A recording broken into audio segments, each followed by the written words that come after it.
The gaming mechanical keyboard market is so heavily saturated and always will be, and with the likes of Corsair, Razer and Logitech dominating the space, you really have to bring something new to the table to grab the attention of gamers. And one way to do this is with a new key switch. So today we check out the Roccat Vulcan 120 Aimo Gaming Mechanical Keyboard, which from the looks of it is exactly the same as the Vulcan 100 Aimo, but that doesn't include a wrist rest. Inside the box we have a wrist rest,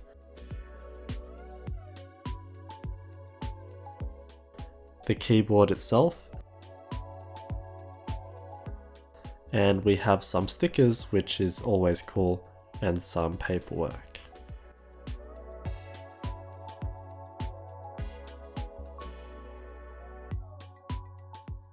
Okay, so straight up, this thing looks pretty out there. It really does look like an out and out gaming keyboard, which I know isn't for everyone, including myself. We have that floating key design, so the mounting plate is the top plate, in which is made from this silver brushed aluminium. The shape is kind of aggressive as well. It is a very sharp gaming keyboard with the square corners, tapered edges and metallic top. On the rear we have a non-removable USB cable, and there's some yucky glossy plastic, but it's out of the way, so I guess it's fine. And on the bottom there's two flip up feet that are also rubber tipped, and these monstrous flat rubber feet. Included we have the wrist rest, which attaches magnetically on the glossy part. It works absolutely fine, but the magnets aren't the strongest, but I don't think it particularly matters. And it is pretty low profile, so it doesn't make the biggest difference in elevating your palms, but yeah, better than nothing. In the top right hand corner we have some volume controls with a volume dial that they didn't seem to stylize, and in the bottom right we have our indicator lights. The thing that catches your eyes the most, however, are these keycaps. These are some super short keycaps. They claim that it's like 50% lighter than a normal keycap, and therefore the key will return quicker, but normal keycaps weigh less than a gram anyway, so I don't think that they'd make any real difference. And they really do expose the key switches more, which do light up nicely with those RGB LEDs. They also make the keys more spaced than usual, even though they aren't, which also makes the board easier to clean, by the way, but I found them absolutely fine to use in regards to typing speed and accuracy. These are made from ABS plastic and are pretty thin at about 1mm thick, and they have that black UV coating which is then laser etched to create the translucent legends, so not really great quality as they will shine over time.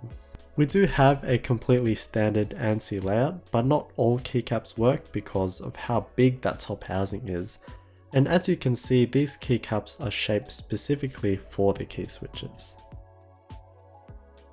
Having them like this though makes them super easy to take off, and now we can check out the biggest feature of the keyboard, the Titan key switches. We have a brown cross stem as per usual. It has a total travel distance of 3.6mm and an actuation distance of 1.8mm. So not really the biggest reduction in distance, especially compared to other speed or gaming key switches. They don't state the actuation force, but I measured it to be about 55 grams, and the bump is right at the top rather than towards the middle like an MX Brown. And the tactile bump is pretty decent as well. It's more prominent than an MX Brown because it feels more sharp instead of drawn out. As it is sharp, it's not really smooth or pleasant like say a Zelio, it's more of a harsh bump. It's actually pretty similar to a Kale Box Brown with the bump at the top, same approximate weights and distances. I don't think the keycaps really help in how they sound and feel, but yeah, here's how it sounds.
They're using their own cherry style stabilizers, but as you just heard, they're pretty rattly, especially that spacebar, and because of its quite closed design, you can't really apply lube to the wire, so yeah, quite unfortunate. So exactly how would these even be appealing to gamers at all? Because from the raw numbers, it's nothing special. Supposedly it's to do with the debounce mechanics, so this is about not having any chattering issues or bouncing, and they say that the components are supposed to be better quality, and paired with the firmware, the Titan switch is 20% faster than a normal switch because of that. So yeah, I really don't know if it makes any difference at all. I mean, I can't test it and I definitely can't feel it.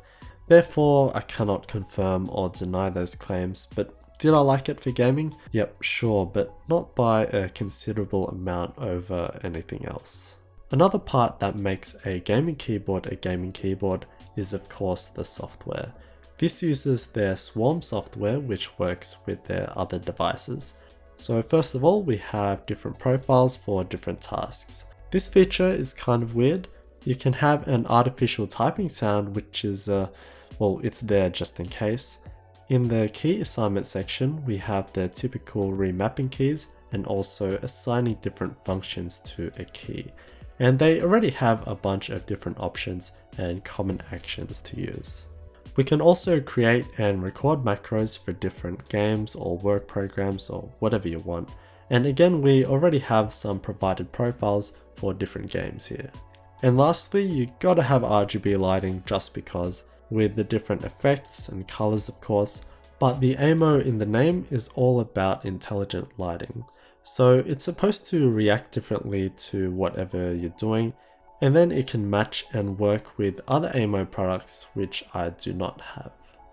To take the keyboard apart, there's a heap of screws under the rubber strips, and you can just feel around to see where they are. You also have to take off the flip up bead, and probably the most annoying thing is that there's two under the sticker.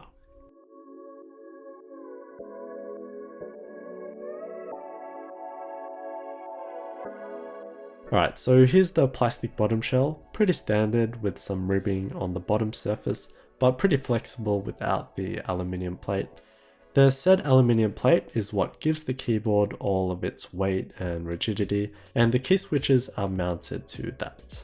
The PCB is clean and looks pretty standard as well. The Titan key switches have the same footprint and pin layout to a standard MX key switch, so I can desolder these and put in new key switches. There's SMD LEDs in there, so you need key switches that allow space for them, such as these Kale box switches.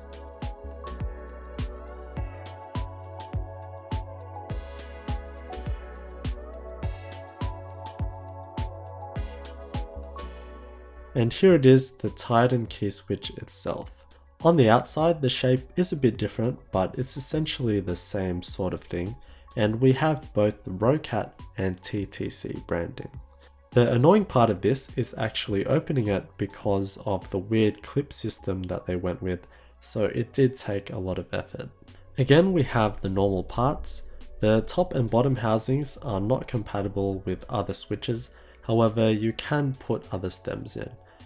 The Titan stem is lubed on the legs to smoothen that tactile bump, and this is compatible with other key switches, so I can chuck this Titan stem into say a Cherry MX Brown, which doesn't feel great by the way. As we saw before, other key switches can fit into this plate, but these cannot fit into others because of its big clips. Overall, this is a mechanical keyboard targeted towards gamers. It has the look, the customizable RGB lighting, the programmability and macros, the volume controls that people like, and of course the new Titan key switches. Whether the Titan switches make a difference, I really don't know. I'm not a hardcore gamer, and based purely on how they feel beneath my fingers, they're very similar to Kale Box Browns. But I do enjoy typing on them as they do have that sharp tactile bump. I think many gamers do look for a shorter actuation and perhaps a linear key switch, but that's of course objective, And I also think that a 10 keyless board is more appropriate for many gamers, just to give us more space for our mouse. It may not be for everyone, but what I can commend Roccat for is their want to create something different, to build a new key switch to try and differentiate themselves from the pack. Innovation is what drives technology, so I'm always happy to see that.